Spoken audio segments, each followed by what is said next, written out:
咁名發展商 Polygon 打造嘅，最大嘅優勢咧就係喺正 Walmart 對面啊！一入嚟我就覺得似800幾尺嘅單位喎。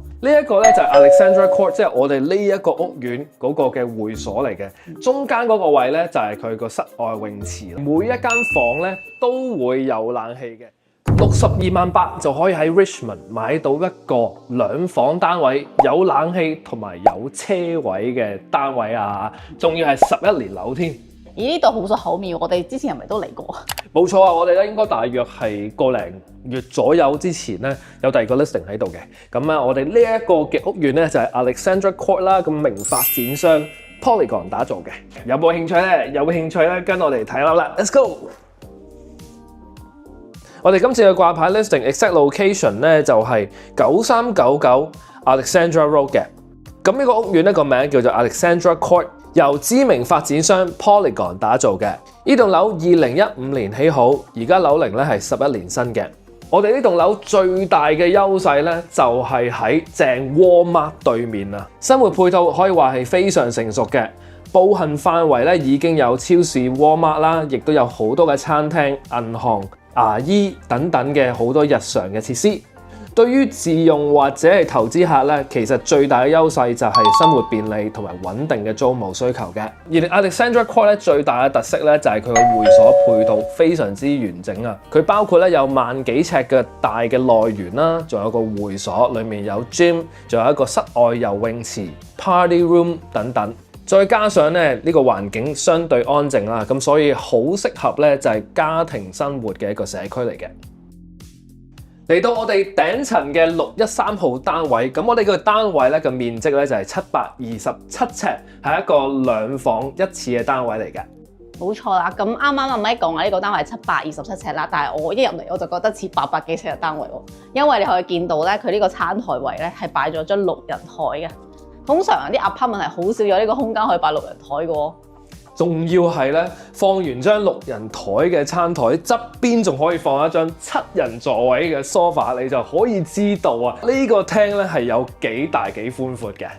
同埋咧，呢一個嘅空間感之所以咁大嘅原因咧，仲有一個因素，因為我哋嘅樓底好高啊，9尺嘅樓底，咁所以咧成間屋嗰個空間感啦，同埋講緊個採光都非常之好嘅。我哋嚟到咧，我哋呢一個嘅 living room 呢個空間啦。咁個尺寸咧就係11尺6乘以11尺嘅。咁頭先我都講咗啦，放咗一張7人座位嘅 sofa。嗱，呢一張 sofa 咧，我平時咧通常都係喺啲 single house 先見過嘅啫。咁另外，我覺得呢個客廳咧就採光好好啦，因為佢有一個好大嘅窗啦，同埋我哋係望出去係一個 Polygon 佢哋嘅內園景啦。呢一個咧就係 Alexandra Court， 即係我哋呢一個屋苑嗰個嘅會所嚟嘅。中間嗰個位咧就係佢個室外泳池啦。佢哋嘅花園咧其實咧就真係做得好唔錯，打理得好好啊，好似去咗一個公園咁嘅。嗱，其實我哋今日咧拍攝嘅時候咧就咁啱陰天同埋落雨嘅。拍攝之前其實我都有啲擔心咧，會唔會令到間屋咧嘅採光唔好？但係入到嚟咧，我哋好驚訝，因為咧採光非常之好喎。其實咧就真係好多都係啲天然光，咁所以咧同大家睇睇啦。喺天氣唔好嘅時候咧，採光都咁好嘅情況之下，我哋亦都會之後再嚟多一個 shot， 就係俾大家睇睇好天嘅時候究竟個採光會係點嘅。咁廳對出咧，亦都有一個嘅露台仔喺度嘅。咁平時咧喺出面咧唞下涼啊，或者係睇下風景啊，飲杯咖啡都幾唔錯嘅。嚟到我哋廚房嘅空間啦，一睇咧就知道佢係一個 U 型嘅廚房啦。而個廚房仲唔細嘅喎，咁呢度亦都係好寬闊嘅。同大家睇一睇啲 cabinet 先啦，咁亦都係保養得非常之好啦，好多嘅 cabinet space 喺度嘅。Under cabinet 咧都有好多嘅空間。咁我哋呢度咧有一個 double sink 喺度嘅。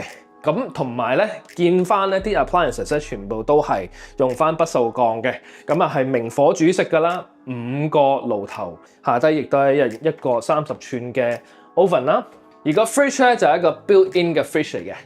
值得一提嘅咧就係咧，我哋呢一間屋咧係有冷氣嘅，咁我哋行嘅係分體式嚟嘅，仲要係每一間房咧都會有冷氣嘅。而家同大家去睇一睇個主人房先啦。入到嚟個主人房啦，呢間主人房咧就係10尺6乘以9尺5嘅，而家咧就放咗一張 queen size 床喺度啦，兩邊都可以放到 nightstand 嘅。咁喺個床尾嗰度咧，而家都放咗一個 dresser 喺度啦，凹陷，即係唔會話咧覺得好逼傑嘅。咁當然頭先有提及過啦，我哋每一間房，包括主人房、客房同埋廳都會有自己一部嘅分體式冷氣，咁啊唔會怕熱啦。仲有一樣嘢嘅喎，我哋呢個主人房咧係有一個好大嘅 walk-in closet 嘅，入嚟睇睇。嗱，入到嚟咧轉個身都得嘅，因為平時咧我哋睇啲可能係 condo 嘅單位咧，未必嗰個嘅 walk-in closet 係好似啲 single house 或者啲 townhouse 咁大嘅，但係我覺得呢個 size 咧係非常之大啦。樓底又夠高啦，咁所以咧你可以擺好多嘢咧，擺埋上去上面啦。可能平時嗰啲嘅被啊嗰啲剩啦，或者係你好多嘅其他唔同嘅衣物啊嗰啲，全部都可以放晒喺度嘅。咁咧，我哋嚟到第二間房睇睇啦。第二間房嘅客房嘅尺寸就係9尺4乘8尺嘅。咁咧而家就擺咗張 queen size 床啦，同埋一張書台嘅。咁如果你唔想咁樣擺，你都可以將個 queen size 床擺中間，兩邊擺床頭櫃亦都 OK。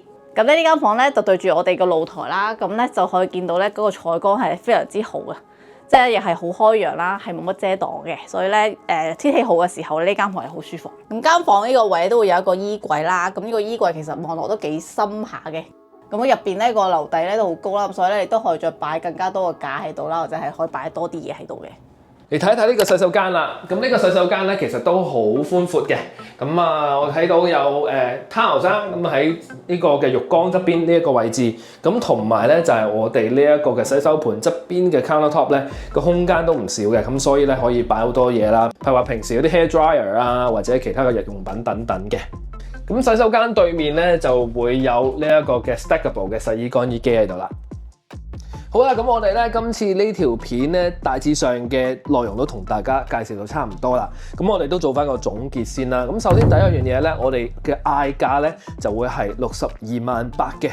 咁大家可以想像呢一個價錢60萬頭可以喺 Richmond 買到一個2房有冷氣有車位嘅單位，其實真係物超所值嘅。雖則咧佢寫咧就700幾尺，但係其實咧我哋真係目測咧覺得就真係好似過800尺咁大嘅，因為佢個空間咧就非常之實用啦。咁所以咧性價比咧我又覺得好高嘅。